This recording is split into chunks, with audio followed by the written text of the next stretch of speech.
Hi friends, welcome back to my channel Kanchela selection 517. అందరూ ఎలా ఉన్నారు ఫ్రెండ్స్? బాగున్నారా?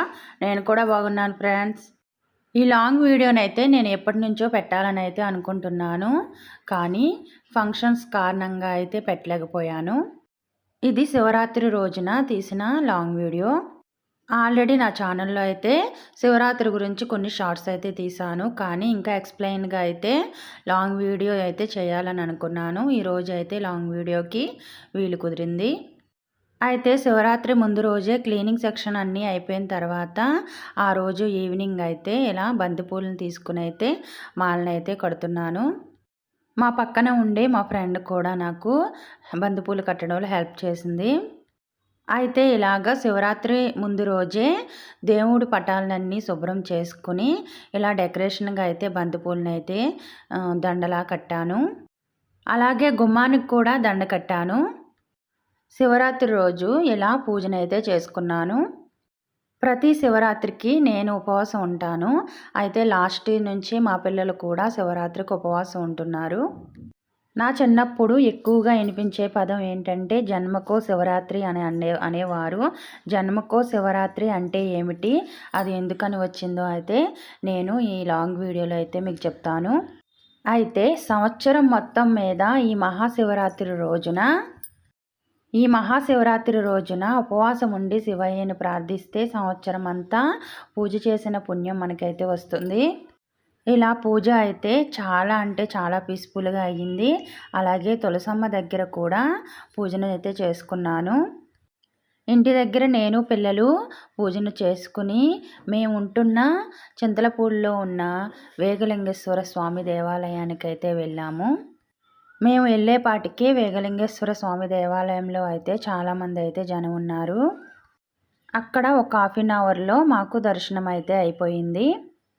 ఇదే వేగలింగేశ్వర స్వామి దేవాలయం. ఆల్రెడీ నా షార్ట్స్ వీడియోలో మీరు చూసే ఉంటారు. అయితే ముందుగా వేగలింగేశ్వర స్వామి దర్శనం అయిన తర్వాత మేము నెక్స్ట్ బలివే అయితే వెళ్ళాము. నేను పిల్లలు బలివే అయితే 3 ఇయర్స్ నుంచి అయితే వెళ్తున్నాము. మొదటి సంవత్సరం బలివే వెళ్ళినప్పుడు బలివేలో రామలింగేశ్వర స్వామి పూర్తి హిస్టరీని అయితే నా ఛానల్లో లాంగ్ వీడియో పెట్టాను. ఆ లాంగ్ వీడియోని అయితే మీరు కంపల్సరీ చూడండి. స్వయంగా శ్రీరాముడే ప్రతిష్ఠాపించిన శ్రీ రామలింగేశ్వర స్వామిని దర్శించుకోవడానికైతే శివరాత్రి రోజు అయితే చాలామంది జనం అయితే వచ్చారు. మామూలు రోజుల్లో లోపలికి వెళ్ళడానికి వెహికల్తో అయితే వెళ్ళొచ్చు, కానీ మహాశివరాత్రి రోజు చాలామంది జనం ఉండటంతో అందరూ నడిచి వెళ్ళాల్సిందే.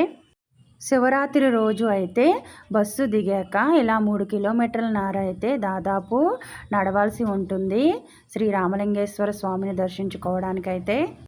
మనకి గుడికి వెళ్ళే దారిలో అయితే అటుపక్క ఇటుపక్క అయితే చెరుకు గడలు అయితే అమ్ముతా అయితే కనిపిస్తారు. ఇక్కడ ప్రత్యేకత ఎర్ర చెరుకునైతే అమ్ముతారు.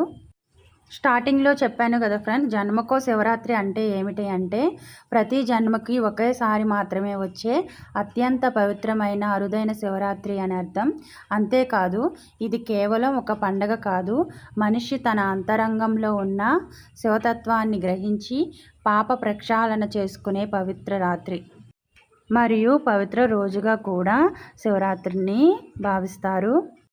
ఓం నమ శివాయ. ఇలా బలివేలో మనం నడుస్తున్నప్పుడైతే ఇక్కడ పక్కన పంతుళ్ళు జంగాల వాళ్ళు అయితే మనకు కనిపిస్తారు.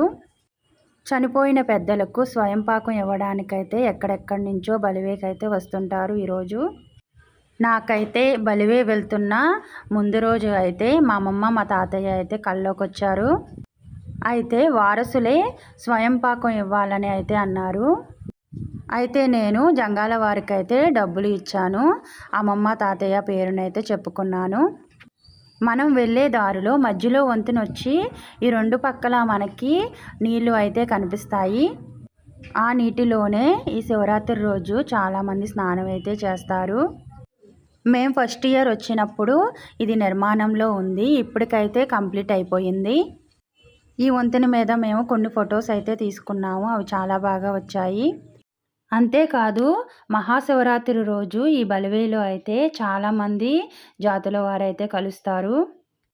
జంగాల వారు, గంగిరెద్దుల వారు, అలాగే వాళ్ళకి వారసత్వంగా వచ్చే దేవతలనైతే ఇక్కడ తీసుకువచ్చి పూజలు చేసి ఊరేగిస్తారు. ఇలా ఒక్కరు కాదు, చాలామంది జాతుల వారైతే ఈ మహాశివరాత్రి రోజు బలివేలో మనకు కనిపిస్తారు.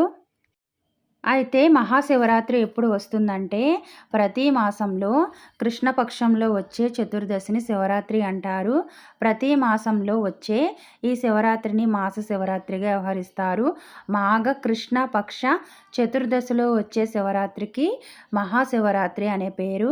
ఈ తిథి నాడు లింగాకారంలో ఉన్న పరమేశ్వరుడు ఆవర్భించిన సందర్భంగా పరమ పవిత్రమైన ఆధ్యాత్మిక దినంగా మహాశివరాత్రిగా జరుపుకుంటాం మనము.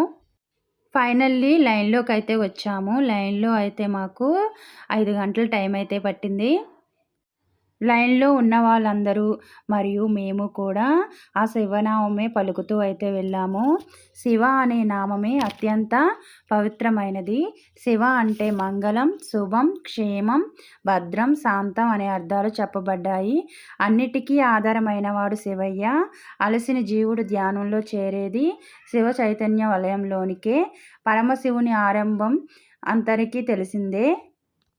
భక్త సులభుడు మరియు భక్తవరదుడు శంకరుడు అనేది పురాణాల ద్వారా మనందరికీ తెలిసిందే. ఓం నమఃశివాయ. బలివే లైన్‌లో వెళ్ళేటప్పుడు మనకి ప్రత్యేకంగా ఒక నుయ్య కనపడుతుంది. నుయ్య పైన అయితే ఒక బరకం అయితే కప్పుతారు. దానికి కొబ్బరికాయలైతే కొడతారు. అది ప్రాచీనమైన నుయ్య. ఈ మహాశివరాత్రి రోజు చింతలపూడిలో ఉన్న వేగలింగేశ్వర స్వామి దేవాలయంలో అయితే ఒక చిన్న పిల్లవాడు శివనామాలైతే పెట్టాడు. ఇక్కడ ఒక పెద్దాయన అయితే మేము శివయ్యని దర్శించుకునే దగ్గరలోకి వెళ్ళినప్పుడు గోవిందనామాలైతే పెట్టాడు. గుళ్ళో ఉన్న భద్రతా సిబ్బందికైతే గుడి దగ్గరైతే భోజనాలు పెడతారు. మేము దిగిన చోట స్టార్టింగ్‌లో అయితే భోంచేసే వాళ్ళకి అక్కడ భోజనాలైతే పెడతారిక్కడ. ఈ వీడియోని క్షుణ్ణంగా చూస్తే గనక రామలింగేశ్వర స్వామి దర్శనం అవుతుంది మీకు. ఓం నమఃశివాయ. మాకు దర్శనం అయితే చాలా అంటే చాలా బాగా అయింది. అసలు శివపూజ అంటే ఏమిటి? ఈరోజు ఉపవాసాన్ని ఎలా తీసుకోవాలి? గీతాచార్యుడైన శ్రీకృష్ణ పరమాత్మ స్వయంగా ఏం తెలిపారు అంటే, పురాణాల ద్వారా గ్రహించిన మహనీయులు ప్రపంచానికి అందించింది ఏంటంటే, కోటి జన్మల పుణ్యఫలం ఉంటేనే కానీ శివపూజ మనం చెయ్యలేము, శివదర్శనం మనకి దొరకదని శ్రీకృష్ణుల వారు చెప్పారు. ఈరోజు ఉపవాసమే నైవేద్యం. పార్వతీనాథునికి ఉపవాసమే భక్తుడు సమర్పించే నిజమైన నైవేద్యం. అంతేకాదు, తమ శక్తి కొలది ఎవరైనా ఇష్టపూర్వకంగా సమర్పించే ఆహారాన్ని ఆయన తీసుకుంటారు. ఇలా చెప్పుకుంటూ పోతే శివయ్య గురించి ఎంత చెప్పినా తక్కువే. నేనైతే ఏదన్నా బాధ కలిగినప్పుడు, నా మూడ్ బాగోనప్పుడు శివయ్య పాటలు విన్నా, శివయ్య మాటలు విన్నా నా మనసు ప్రశాంతంగా అయిపోతుంది.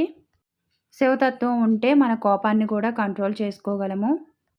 బలివేలో ఇలాంటివి చాలా పిల్లలు ఎక్కేవి, పెద్దలు ఎక్కేవి ఉంటాయి. మా పిల్లలకి వీటిని చూడగానే ఎక్కడా లేని సంతోషం వచ్చేసింది.